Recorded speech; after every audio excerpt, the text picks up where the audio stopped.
নমস্কার নমস্কার নমস্কার নমস্কার নমস্কার নমস্কার আপনাদের সবাইকে সবাইকে সবাইকে নমস্কার জানাচ্ছে আপনাদের সৌমিত্র বসু।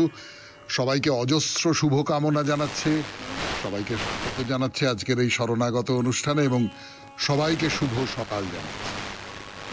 শুভ শুভ হোক সকলের, শুভ হোক সকলের, ভালো হোক সকলের, মঙ্গল হোক, কল্যাণ হোক। যারা যারা কুপথে চলে গিয়েছিল তারা যেন আবার সুপথে ফিরে আসে।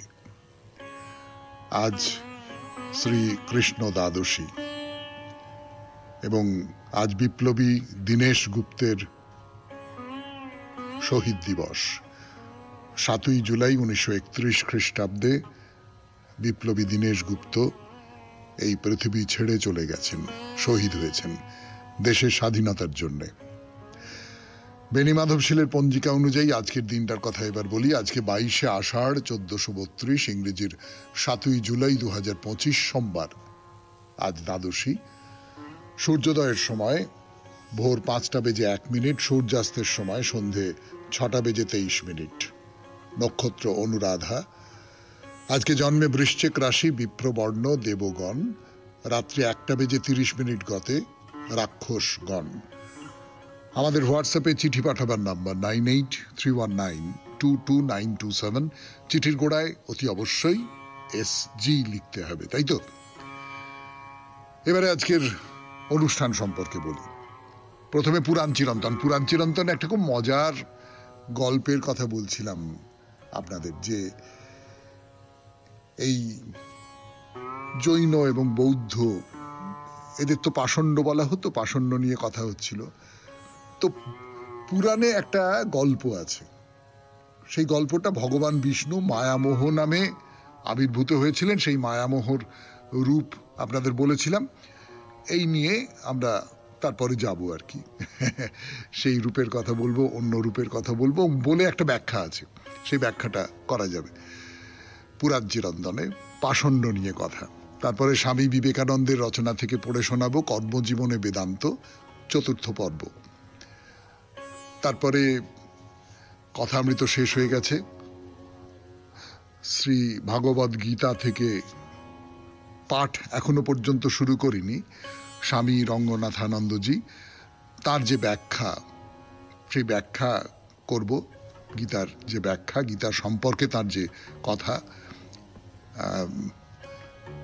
জেনারেল জয়ন্ত চৌধুরী তার সঙ্গে স্বামী রঙ্গনাথানন্দজির সাক্ষাৎ হয়েছিল এবং গীতা প্রসঙ্গে কিছু কথা হয়েছিল, সেই কথাগুলো বলবো। তারপরে চলে যাব স্বামী গোকুলানন্দের রচনা থেকে পাঠ, মানসিক চাপ জয় করবার উপায়, আপনাদের চিঠিপত্র এবং শেষে বাইরে দূরে। আমরা এখন জলপাইগুড়িতে আছি। 92.7 বিগ FM এ শরণাগত অনুষ্ঠান শুনছেন। এখন পুরাণ চিরন্তন। ফিরে আসছি গানের পর। গানের পর ফিরে এলাম। একটু আগের দিনের কথা বলতে হবে আপনাদের এই 92.7 বিগ FM এ শরণাগত অনুষ্ঠানে। সেটা হচ্ছে যে দেবাসুর যুদ্ধে দেবতাদের জয়ী করবার জন্য ভগবান বিষ্ণু নিজের শরীর থেকে মায়ামোহ নামে এক অলৌকিক জীব সৃষ্টি করলেন এবং সেই মায়ামোহ তার যে বেশটা, সেইটা একেবারে ওই দ্বাদশ শতাব্দীতে যে দিগম্বর জৈনদের বেশ, সেই জৈন সাধুর বেশে তিনি অসুরদের কাছে গিয়ে বললেন যে বেদ ধর্ম পরিত্যাগ করো, অসুর ধর্ম গ্রহণ করো, ইত্যাদি ইত্যাদি ইত্যাদি ইত্যাদি ইত্যাদি। এটা গতদিন বলেছিলাম আপনাদের। তো এতে হলো না, আবার এই মায়ামোহ তার বেশ পরিবর্তন করলো। কিরকম বেশ? এবারে তার পরিধানে রক্তাম্বর, চোখে কাজল পড়েছে। অসুরদের কাছে এসে তিনি বললেন যে পশু হিংসা খুব খারাপ, নির্বাণ মুক্তি। তো অসুরেরা অনেকেই তখন এই বৌদ্ধ ধর্মের যে অহিংসা, নির্বাণের ভাবনায় আগের যে বেদাচার, সেগুলো পরিত্যাগ করলো। এইভাবে তারা কেউ কেউ বেদের নিন্দে করতে লাগলো, বৈদিক দেবতাদের নিন্দে মন্দ করতে লাগলো এবং বৈদিক দেবতাদের নিন্দে করার সঙ্গে সঙ্গে তারা যে ব্রাহ্মণ, তাদেরও নিন্দে করতে আরম্ভ করলো। এইভাবে অসুরেরা বেদমার্গ থেকে ভ্রষ্ট হলো এবং দেবতারা তাদের অনায়াসে জয় করতে পারলেন। তাহলে দুটো রূপ আছে মায়ামোহর, মানে বিষ্ণু দুটো রূপে অসুরদের কি বলবো তাদের আদর্শ ভ্রষ্ট করলেন। বেদের যে বেদলোকে তারা তাদের জীবনযাপন করতো সেইখান থেকে তাদের ছুঁড়ে ফেলে দিলেন। দুটো মোহ, একটা মোহ জৈন ধর্মাবলম্বী যারা তাদের মতন করে সেজে গেছেন, অর্থাৎ এটা বোঝা যাচ্ছে যে এক ধরনের একটা বিপন্নতা তৈরি হচ্ছে। মানে মানুষ, অসুরদের কথা বাদ দিন, এবার মানুষ জৈনদের দ্বারা প্রভাবিত হচ্ছে, জৈন ধর্ম গ্রহণ করছে। মানুষ বৌদ্ধদের দ্বারা প্রভাবিত হচ্ছে, বৌদ্ধ ধর্ম গ্রহণ করছে। এইটা আসলে বিষ্ণুর মায়ামোহ তৈরি, এই রকমের একটা কি বলবো আজকালকার ভাষায় বলতে পারি ন্যারেটিভ এইটা তৈরি করা হচ্ছে আমাদের এই দ্বাদশ শতাব্দীতে লেখা পুরাণ, সেইখানে তৈরি করা হচ্ছে। এবং প্রথমটা তো জৈন সাধু, বুঝতেই পারা যাচ্ছে তার যে বর্ণনা। দ্বিতীয় বর্ণনাটা কিসের? পরিধানে রক্তাম্বর, চক্ষুতে অঞ্জন রাগ, এ তো তান্ত্রিকদের চেহারা। তান্ত্রিকদের চেহারা, এবং তান্ত্রিকদের মতেও যদি তুমি সাধনা করো তাহলেও কিন্তু তুমি বেদবাহিত যে ধর্মমত সেখান থেকে ভ্রষ্ট হবে, এটাই তো বলা হচ্ছে। তবে তান্ত্রিকরাও বা তন্ত্র শাস্ত্র যেটা, সেটাকেও কিন্তু বেদের যে হিন্দু ধর্ম সেইটাকে পছন্দ করছে না, স্বীকার করছে না, তাকে একটা মায়ামোহ বলে মনে করছে। তন্ত্রশাস্ত্রটা আমাদের দেশে বহু আদিমকাল থেকে আছে, আর্যরা আসবার আগে থেকেই আছে, এবং আর্য ধর্মের যে ধরন তার থেকে তন্ত্রশাস্ত্রের ধরন অনেকটা পর্যন্ত আলাদা। এটা আপনারা একটু খোঁজ করলে একটু দুটো যদি তুলনা করে দেখেন তাহলেই বুঝতে পারবেন। ফলে এরা হচ্ছে বেদবাহিত ধর্মের শত্রু, এবং সেই কারণে এরা পাষণ্ড। 92.7 বিগ FM এ শুনছেন শরণাগত পুরাণ চিরন্তন। ফিরে আসছি গানের পর। জৈন বা বৌদ্ধরাই শুধু পাষণ্ড নয়, বেদকে মানে না সেটা কেবলমাত্র জৈন এবং বৌদ্ধরাই নয়, আরো নানান রকমের যাকে বলে অবৈদিক ধর্মাচরণ বা বেদের যে রাস্তা সেই রাস্তার বাইরের যে অন্য ধরনের ধর্মাচরণ করে যারা, তারাও ছিল, এবং তাদের পাষণ্ড বলা হতো। বিষ্ণুপুরাণ বলছেন যে সমস্ত মানুষ মায়ামোহ প্রবর্তিত ধর্মে প্রবৃত্ত হয়েছে তাদের সংজ্ঞা হলো নগ্ন, কেননা তারা বেদের সুরক্ষার আবরণ ত্যাগ করেছে। তার নগ্ন কথাটার একটা মানে পাওয়া গেল। নগ্ন মানে এমনি জামা কাপড় খুলে দিগম্বর জৈন যারা, তারাই নন। বেদ হচ্ছে আমার কাছে একটা আচ্ছাদনের মতো। বেদ আমাকে ঢেকে রাখে, আমাকে বাইরের যে শীত গ্রীষ্ম এসবের হাত থেকে, বাইরের যে আঘাত তার হাত থেকে আমাকে রক্ষা করে। আমি যখন বেদের যে ধর্ম সেটাকে পরিত্যাগ করছি, মানে আমি আমার সেই বসন পরিত্যাগ করছি, তাই আমি নগ্ন। এই রকমের একটা ব্যাখ্যা আছে। তাহলে যারা বেদ মানছে না তারা নগ্ন সেই অর্থে। বলছে ব্রাহ্মণ, ক্ষত্রিয় ইত্যাদি বর্ণ চতুষ্টয় যদি স্বধর্ম আচরণ না করে হীনবৃত্তি অবলম্বন করে তবে তাদের নগ্ন বলা হয়। তার মানে বৈদিক সুরক্ষার আবরণ যাদের নেই। তো বিষ্ণু পুরাণ থেকে বলি আপনাদের, এই যে শতধনু আর তার স্ত্রীর কাহিনীতে পাষণ্ড সংসর্গের যন্ত্রণা উল্লেখ করে একটা অনুশাসন দিচ্ছে যে আমি তোমার কাছে পাষণ্ড সম্ভাষণের দোষগুলো বললাম। পাষণ্ডরা কিরকম? বলছে এরা এতটাই অনিষ্টকর যে এইরকম পরান্নভোজী বেদ বিরোধী যারা বেদ পরিত্যাগ করেছে তাদের দেখলে পর্যন্ত সূর্য দর্শন করা উচিত। সূর্য দর্শন করলে তোমার পাপ চলে যাবে। তো এই বেদ বিরোধী, বেদকে নিন্দে করে, এরকম কিছু শ্রেণীর নাম করেছে। তার মধ্যে একেবারে প্রথম নামটা পাষণ্ডী, কিন্তু অন্য আরো কিছু কিছু নাম করা হয়েছে, যেমন বিকর্মক, বৈরাল ও ব্রতিক, শঠ, হৈতুক এবং বকবৃত্তি এই সমস্ত মানুষদের পরিহার করবে, এই সমস্ত মানুষদের সঙ্গে কোনো কথা বলবে না। শেষ করছি আজকের পুরাণ চিরন্তন পাষণ্ড নিয়ে কথা 92.7 বিগ এফএম এ শরণাগত অনুষ্ঠানে। এবার কর্মজীবনে বেদান্ত চতুর্থ পর্ব, স্বামী বিবেকানন্দের রচনা থেকে পাঠ। কর্মজীবনে বেদান্ত চতুর্থ পর্ব, স্বামী বিবেকানন্দের রচনা থেকে পাঠ 92.7 বিগ এফএম এ শরণাগত অনুষ্ঠানে। কয়েক বছর পূর্বে সচিত্র লন্ডন সমাচার, ইলাস্ট্রেটেড লন্ডন নিউজে একটি সংবাদ পাঠ করি। কতগুলি জাহাজ প্রশান্ত মহাসাগরে সাউথ সি দ্বীপপুঞ্জের নিকট ঝটিকা আক্রান্ত হয়। ওই পত্রিকায় জাহাজগুলির একটি চিত্রও ছিল। একখানি ব্রিটিশ জাহাজ ছাড়া সবগুলি ভগ্ন হইয়া ডুবিয়া যায়। সেই জাহাজখানি ঝড় কাটাইয়া চলিয়া আসে। ছবিতে দেখা যায় যে জাহাজগুলি ডুবিয়া যাইতেছে সেগুলির মজ্জমান আরোহী দল ডেকের উপর দাঁড়াইয়া অন্য জাহাজটির লোকগুলিকে উৎসাহ দিতেছে, অপরকে টানিয়া নিজের স্তরে নামাইয়া আনিও না। আর এক প্রকার নির্বুদ্ধিতা আছে। যদি আমরা আমাদের এই ক্ষুদ্র আমিত্ব হারাইয়া ফেলি তবে জগতে কোনরূপ নীতিপরায়ণতা থাকিবে না, মনুষ্য জাতির কোনো আশা ভরসা থাকিবে না।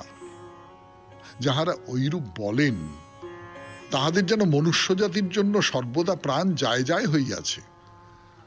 যদি প্রত্যেক দেশে মানুষের যথার্থ কল্যাণকামী অন্তত 200 নরনারী থাকে তবে 5 দিনে সত্যযুগ উপস্থিত হইবে।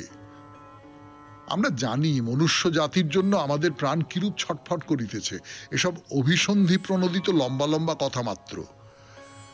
জগতের ইতিহাসে দেখা যায় এই ক্ষুদ্র আমিকে যাহারা একেবারে ভুলিয়া গিয়াছেন তাহারাই মনুষ্য জাতির শ্রেষ্ঠ হিতকারী। আর নরনারী যত বেশি নিজেদের কথা ভাবিবে তত কম পরের উপকার করিতে পারিবে। দুটি ভাবের মধ্যে একটি নিঃস্বার্থতা, অন্যটি স্বার্থপরতা। এই ক্ষুদ্র ক্ষুদ্র ভোগ ও সুখে আসক্ত থাকা এবং চিরকাল এইভাবে চলা এবং একই অবস্থার পুনরাবর্তন ঘোর স্বার্থপরতা। উহা সত্যানুরাগ হইতে উৎপন্ন নয়।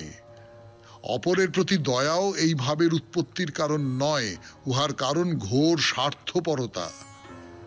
অপর কাহারও দিকে না তাকাইয়া নিজেই সমস্ত ভোগ করিব, এই ভাব হইতে উহার উৎপত্তি। আমার তো এইরূপই বোধ হয়।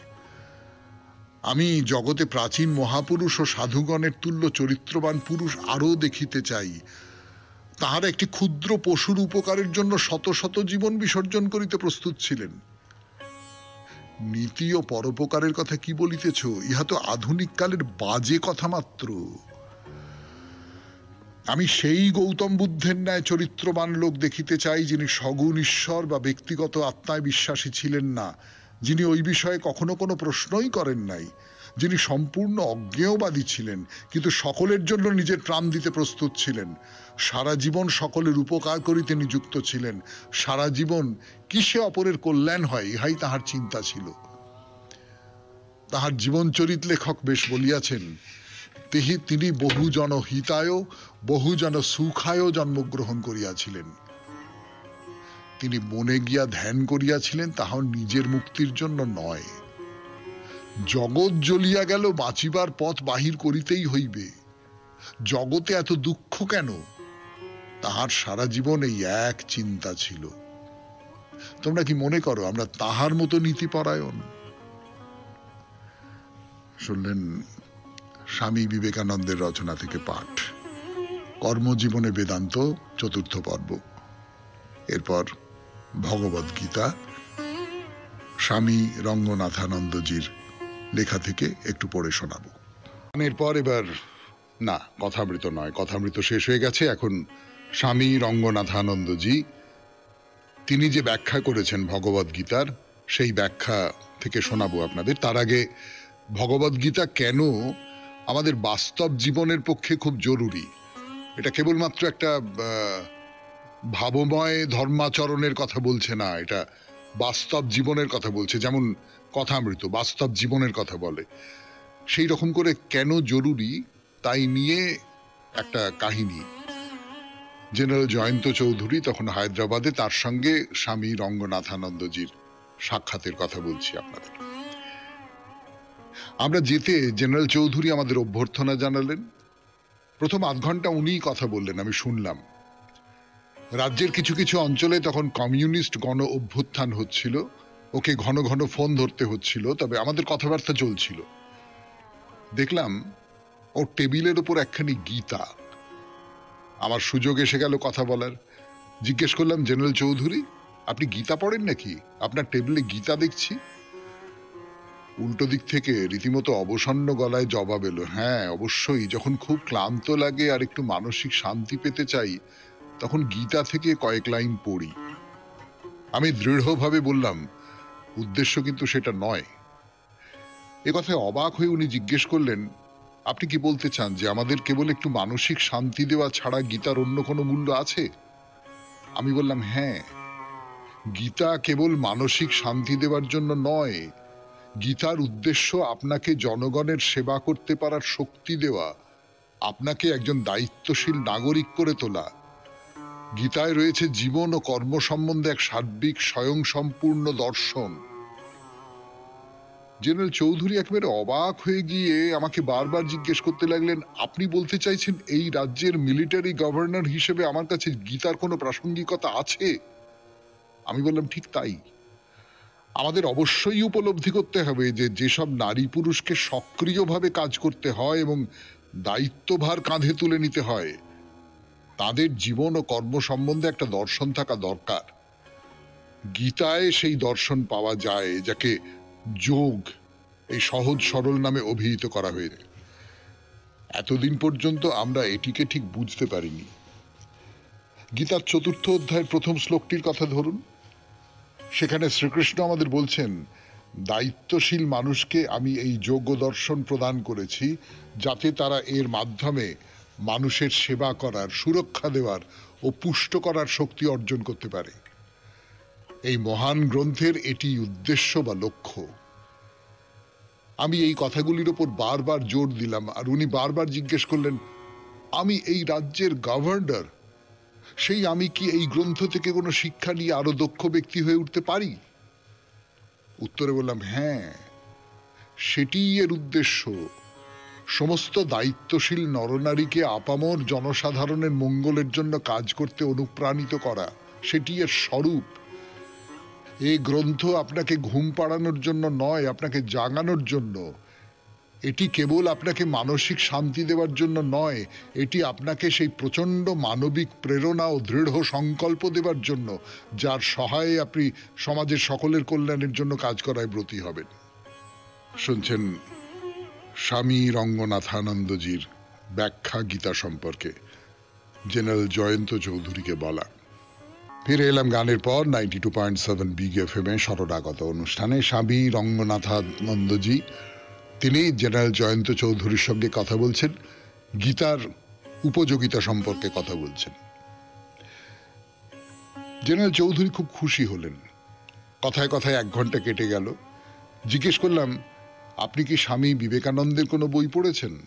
উনি বললেন, হ্যাঁ, আমি তার উক্তি সঞ্চয়নের ছোট ছোট কিছু বই পড়েছি।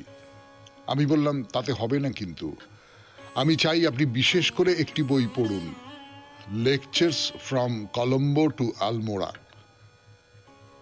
যাতে তার ভারতে প্রদত্ত বক্তৃতাগুলি রয়েছে। এইসব বক্তৃতা আমাদের জাতিকে জাগিয়ে দিয়েছিল। এইসব বক্তৃতার প্রভাবে জ্বলে উঠেছিলেন সব মহান দেশপ্রেমিক বীর, যারা আমাদের জাতির স্বাধীনতার জন্য সংগ্রাম করেছিলেন।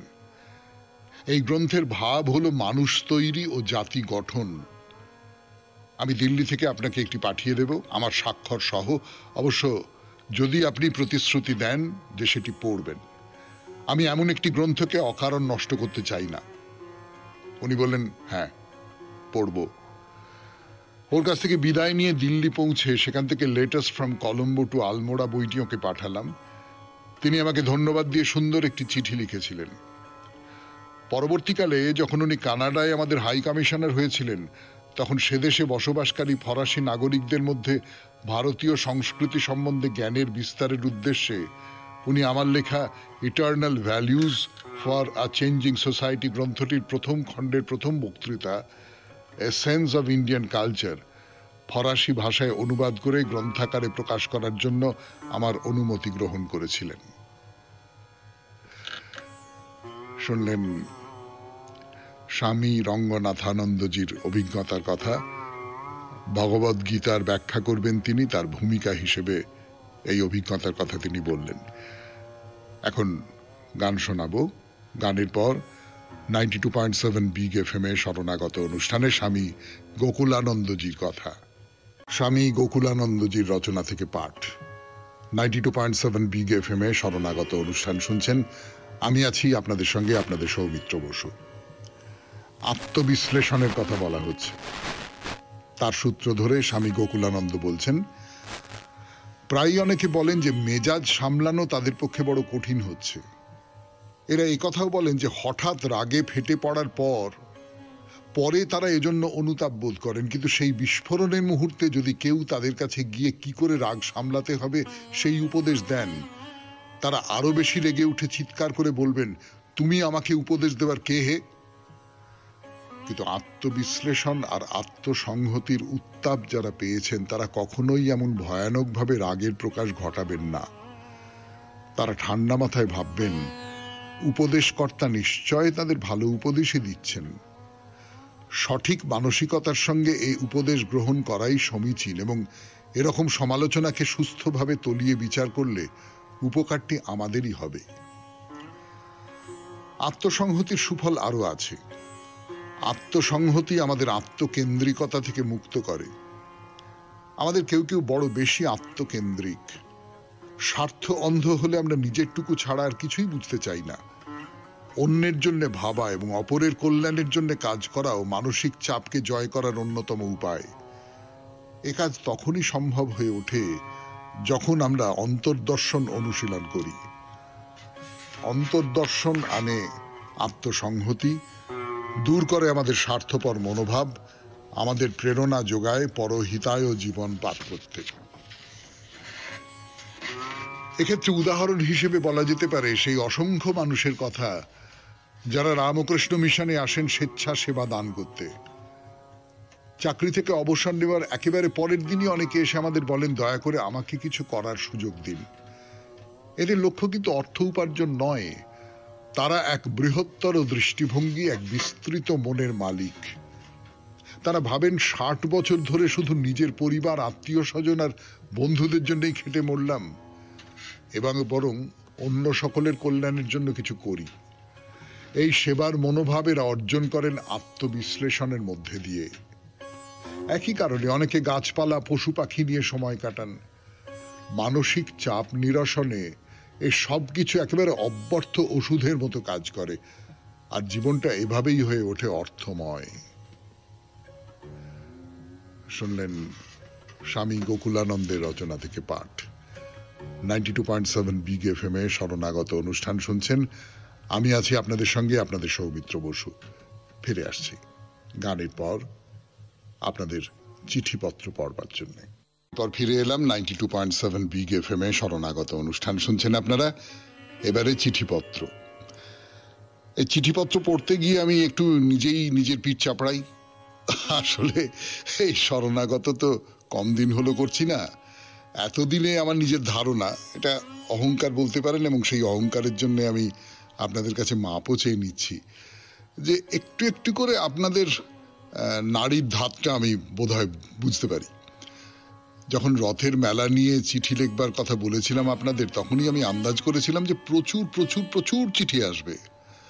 আর সত্যি তাই হয়েছে, প্রচুর চিঠি এসেছে রথের মেলা নিয়ে। রথের মেলা নিয়ে যে নির্দিষ্ট অনুষ্ঠানের দিন, সেদিন তো চিঠি শেষ করার কোনো প্রশ্নই ওঠে না। তারপরেও যখনই খুলছি তখনই দেখছি যে একের পর এক রথের মেলা নিয়ে চিঠি। যেমন আজকের চিঠিটি লিখেছেন ডক্টর প্রদীপ কুমার দাস। ওই রথের মেলা পড়ে শোনাই। রথের মেলা শুরু হতে না হতেই ছোট্ট মেয়ে বায়না ধরলো তাকে একবার মেলায় নিয়ে যাওয়ার জন্য। অগত্যা মেয়েকে নিয়ে বেরিয়ে পড়লাম মেলার পথে। পথে যেতে যেতে মেয়ে মনে মনে ঠিক করে নিয়েছিল মেলায় কি কি দেখবে আর কি কি কিনবে। মেলায় ঢুকতে না ঢুকতে একদল বিক্রেতা জোর গলায় হাঁকছেন তাদের পণ্য সামগ্রী নেবার জন্য। এমনকি কত শতাংশ ছাড় পাওয়া যাবে সেটাও জোর গলায় হেঁকে চলেছেন। মেলার এক প্রান্তে বহু মানুষের ভিড় দেখে কৌতূহলবশত উঁকি মেরে দেখতে গিয়ে তার চোখের সামনে ধরা পড়ে এক অদ্ভুত ঘটনা। পুরোহিত মহাশয়রা জগন্নাথের মাথায় বালতি বালতি দুধ ঢেলে চলেছেন। এত দুধ ঢালছেন কেন, এই কথাটা জিজ্ঞেস করতেই আমি চটপট উত্তর দিলাম, জগন্নাথের জ্বর হয়েছিল, তাই জ্বর নামাতে মাথায় দুধ ঢালতে হয়েছে। ওই আমার জ্বরের সময় তো দুধ ঢালনি, কোথা থেকে বিচ্ছিরি তেতো বড়ি আর কষা সিরাপ এনে খাইয়েছিলে? ঠিক মা, আমরা তো সাধারণ মানুষ, আর উনি হলেন দেবতা। দেবতার সঙ্গে মানুষের চিকিৎসার তফাৎ তো থাকবেই। তোমরা যে বলো মানুষের মধ্যে ঈশ্বর বাস করেন, তাই মানুষ তথা বাচ্চা শিশুগুলোকে দুধ খাওয়ালেই তো ঈশ্বরের পুজো হয়ে যাবে। ছোট্ট মেয়ের কথাগুলো শুনে চমকে উঠেছিলাম। এ কার কণ্ঠস্বর শুনছি? তার মেয়ে না মেয়ের ওপর ভর করা অন্য কেউ? ঠিক আছে, চলো আমরা মেলার অন্যদিকে যাই।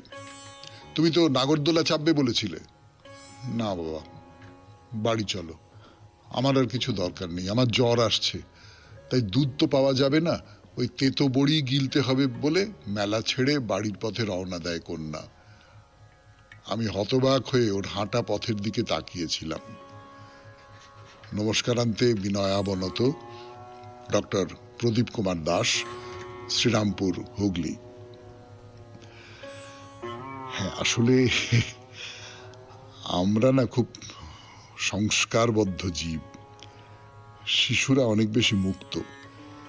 এই যে ঠাকুর শ্রীরামকৃষ্ণ পরমহংসদেব, আপনারা কথামৃততেও পড়েছেন, তিনি শিশুদের খুব পছন্দ করতেন। বাচ্চারা এলো দৌরাত্ম্য করছে, ঠাকুর কিন্তু তাদের সঙ্গে নানান রকম তার ভাষায় ফষ্টি নষ্টি করছেন।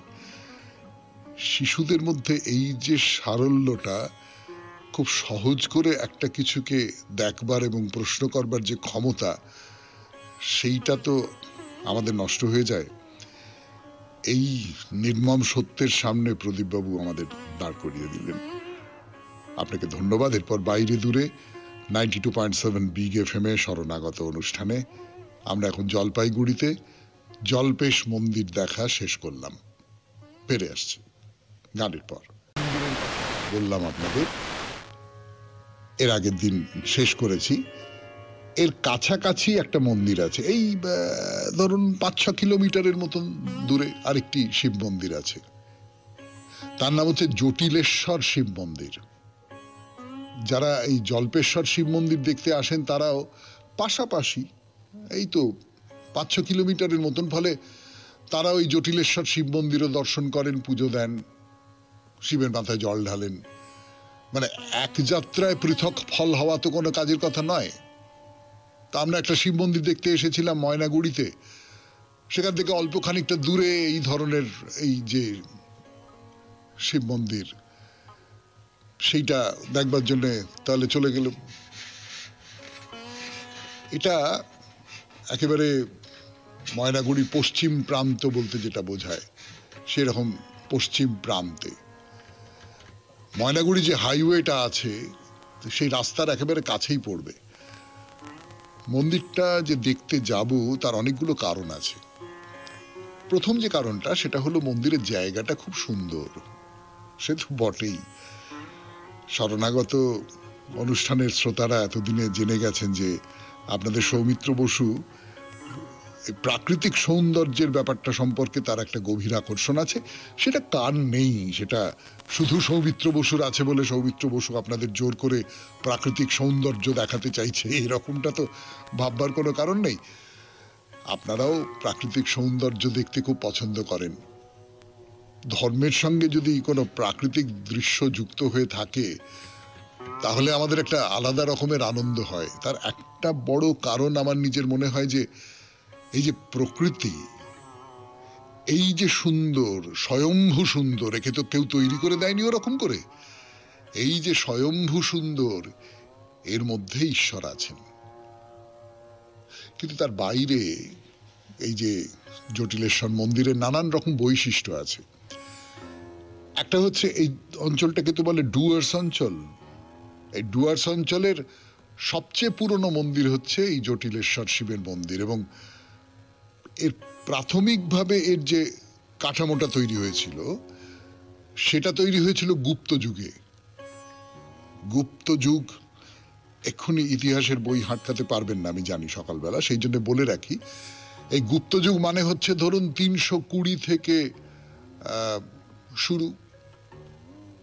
এই 320-তে শুরু যদি হয় গুপ্ত যুগ, আর এটা হচ্ছে 2025 খ্রিস্টাব্দ, এবার অঙ্ক কষে বলুন তো কতদিন আগে এই মন্দির অন্তত প্রাথমিকভাবে তৈরি হয়েছিল, এর কাঠামোটা তৈরি হয়েছিল। ফলে বহু মানুষ এই প্রাচীন মন্দির দেখতে আসেন। এর যে গঠন প্রণালীটা সেটাও খুব ঐতিহাসিক একটা গঠন প্রণালী। সেই গঠন প্রণালী নিয়ে একটা দুটো কথা বলবো, ফিরে আসবো গানের পর। 92.7 বিগ এফএম এ শরণাগত অনুষ্ঠান শুনছেন, আমি আছি আপনাদের সঙ্গে, আপনাদের সৌমিত্র বসু। গান শেষ করে কথা শুরু করছে আপনাদের সৌমিত্র বসু 92.7 বিগ এফএম এ শরণাগত অনুষ্ঠানে। এই যে মন্দিরের নির্মাণ শৈলী, মন্দির তো দেখবো আমরা, নিশ্চয়ই দেখব, কিন্তু তার যে নির্মাণ শৈলী সেটা সম্পর্কে একটা দুটো কথা বলছি। যে এই মধ্যযুগের বাংলার যে মন্দির তৈরির যে শিল্প, যে স্থাপত্য শিল্প, তার একটা খুব চমৎকার নিদর্শন হচ্ছে এই জটিলেশ্বর মন্দির। আর সবচেয়ে বড় কথা যেটা আমার মনে হয় সেটা হচ্ছে এই জটিলেশ্বর শিবের মন্দিরটা জলের মাঝখানে একটা পুকুর আছে, সেই পুকুরের মাঝখানে, আর চারপাশটা একবারে সবুজ সবুজ সবুজ গাছপালা দিয়ে ঘেরা। খুব ভালো লাগবে, খুব ভালো লাগবে। তো মন্দির নিয়ে তো কথা বলবোই, তার আগে বলে নিই যে আপনি কেমন করে এই মন্দিরে যাবেন। নানান রকম ভাবে যাওয়া যেতে পারে। ধরুন আপনি প্লেনে করে যাবেন।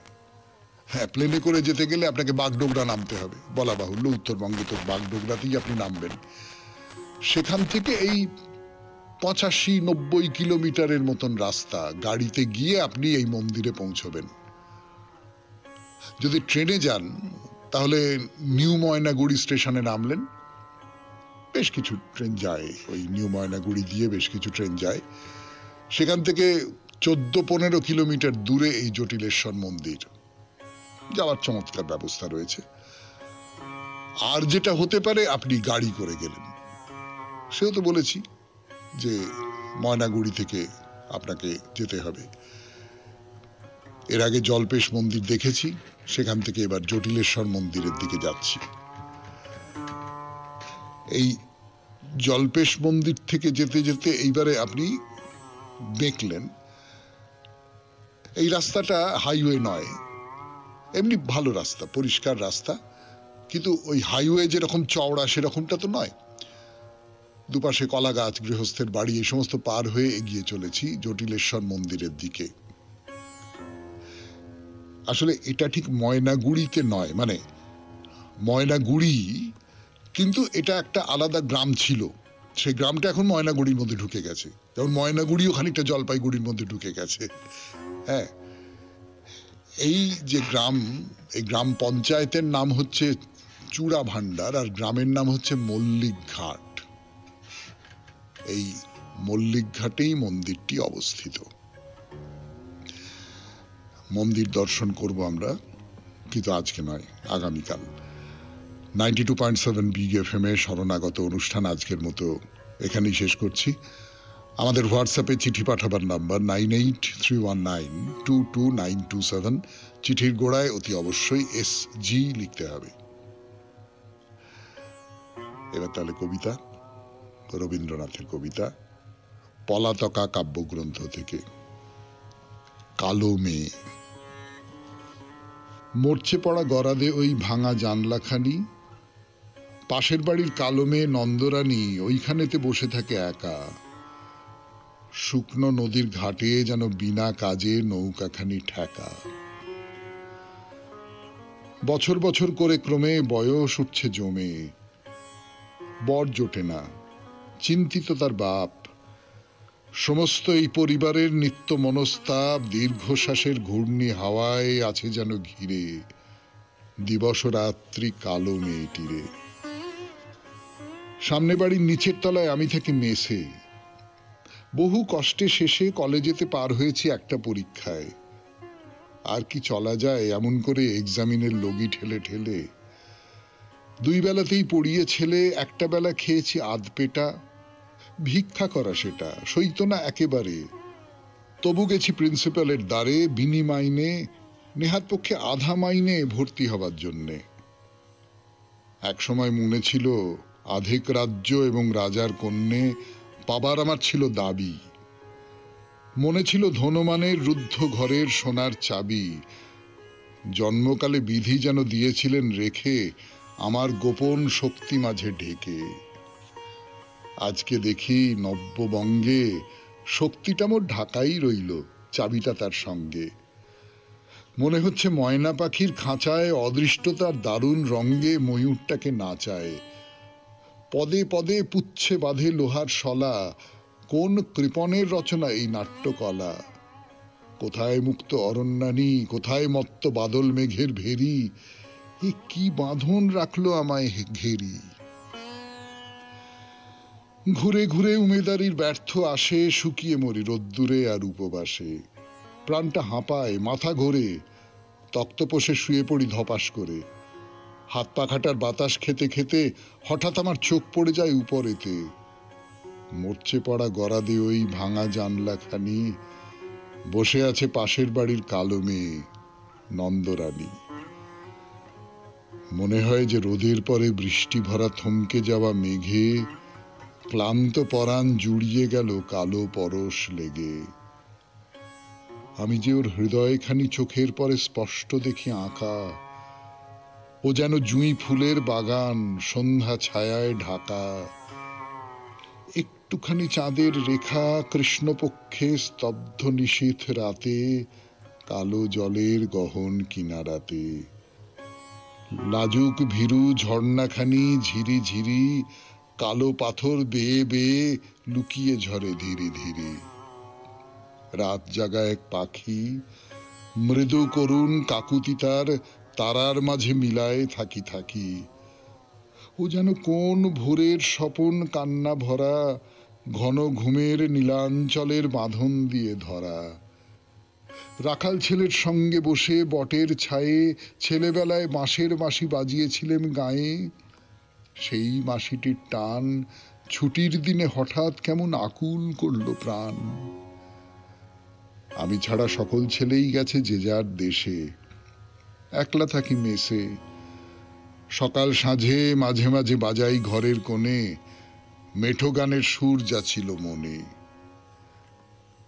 ওই যে ওদের কালো মেয়ে নন্দরানী, যেমনতর ওর ওই ভাঙা জানলাখানি, যেখানে ওর কালো চোখের তারা কালো আকাশ তলে দিশাহারা, যেখানে ওর এলো চুলের স্তরে স্তরে বাতাস এসে করত খেলা আলস ভরে, যেখানে ওর গভীর মনের নীরব কথাখানি আপন দোসর খুঁজে পেত আলোর নীরব বাণী। তেমনি আমার মাসের মাসি আপন ভোলা, চারদিকে মোর চাপা দেয়াল, ওই বাঁশিটি আমার জানলা খোলা। ওইখানেতেই গুটি কয়েক তান ওই মেয়েটির সঙ্গে আমার ঘুচিয়ে দিত অসীম ব্যবধান। এ সংসারে অচেনাদের ছায়ার মতন আনাগোনা, কেবল বাঁশির সুরের দেশে দুই অজানার রইল জানাশোনা। যে কথাটা কান্না হয়ে বোবার মতো ঘুরে বেড়ায় বুকে, উঠল ফুটে বাঁশির মুখে। বাঁশির ধারেই একটু আলো একটুখানি হাওয়া, যে পাওয়াটি যায় না দেখা, স্পর্শ অতীত একটুকু সেই পাওয়া। খুব ভালো থাকবেন, আনন্দে থাকবেন। নমস্কার। নমস্কার নমস্কার নমস্কার নমস্কার নমস্কার নমস্কার। আপনাদের সবাইকে সবাইকে সবাইকে নমস্কার জানাচ্ছে আপনাদের সৌমিত্র বসু। সবাইকে অজস্র শুভকামনা জানাচ্ছে, সবাইকে স্বাগত জানাচ্ছে আজকের এই শরণাগত অনুষ্ঠানে, এবং সবাইকে শুভ সকাল জানাচ্ছে। শুভ শুভ হোক সকলের, শুভ হোক সকলের, ভালো হোক সকলের, মঙ্গল হোক, কল্যাণ হোক। যারা যারা কুপথে চলে গিয়েছিল তারা যেন আবার সুপথে ফিরে আসে। আজ শ্রী কৃষ্ণ দ্বাদশী এবং আজ বিপ্লবী দীনেশ গুপ্তের শহীদ দিবস। 7ই জুলাই 1931 খ্রিস্টাব্দে বিপ্লবী দীনেশ গুপ্ত এই পৃথিবী ছেড়ে চলে গেছেন, শহীদ হয়েছেন দেশের স্বাধীনতার জন্য। বেনি মাধবশীলের পঞ্জিকা অনুযায়ী আজকের দিনটার কথা এবার বলি। আজকে 22শে আষাঢ় 1432, ইংরেজির 7ই জুলাই 2025 সোমবার। আজ দ্বাদশী। সূর্যোদয়ের সময় ভোর 5টা বেজে 1 মিনিট, সূর্যাস্তের সময় সন্ধে 6টা বেজে 23 মিনিট। নক্ষত্র অনুরাধা। আজকে জন্মে বৃশ্চিক রাশি, বিপ্রবর্ণ, দেবগণ। রাত্রি 1টা বেজে 30 মিনিট গতে রাক্ষসগণ। আমাদের হোয়াটসঅ্যাপে চিঠি পাঠাবার নাম্বার 9831922927। চিঠির গোড়ায় অতি অবশ্যই SG লিখতে হবে, তাই তো? এবারে আজকের অনুষ্ঠান সম্পর্কে বলি। প্রথমে পুরাণ চিরন্তন। পুরাণ চিরন্তন একটা খুব মজার গল্পের কথা বলছিলাম আপনাদের, যে এই জৈন এবং বৌদ্ধ এদের তো পাষণ্ড বলা হতো, পাষণ্ড নিয়ে কথা হচ্ছিল। তো পুরাণে একটা গল্প আছে, সেই গল্পটা ভগবান বিষ্ণু মায়ামোহ নামে আবির্ভূত হয়েছিলেন। সেই মায়ামোহর রূপ আপনাদের বলেছিলাম, এই নিয়ে আমরা তারপরে যাব আর কি। সেই রূপের কথা বলবো, অন্য রূপের কথা বলবো, বলে একটা ব্যাখ্যা আছে, সেই ব্যাখ্যাটা করা যাবে পুরাণ চিরন্তনে। পাষণ্ড নিয়ে কথা। তারপরে স্বামী বিবেকানন্দের রচনা থেকে পড়ে শোনাবো কর্মজীবনে বেদান্ত, 4র্থ পর্ব। তারপরে কথামৃত শেষ হয়ে গেছে। শ্রী ভাগবত গীতা থেকে পাঠ এখনো পর্যন্ত শুরু করিনি। স্বামী রঙ্গনাথানন্দজি তার যে ব্যাখ্যা, সেই ব্যাখ্যা করব। গীতার যে ব্যাখ্যা, গীতার সম্পর্কে তার যে কথা, জেনারেল জয়ন্ত চৌধুরী তার সঙ্গে স্বামী রঙ্গনাথানন্দজির সাক্ষাৎ হয়েছিল এবং গীতা প্রসঙ্গে কিছু কথা হয়েছিল, সেই কথাগুলো বলবো। তারপরে চলে যাব স্বামী গোকুলানন্দের রচনা থেকে পাঠ, মানসিক চাপ জয় করবার উপায়।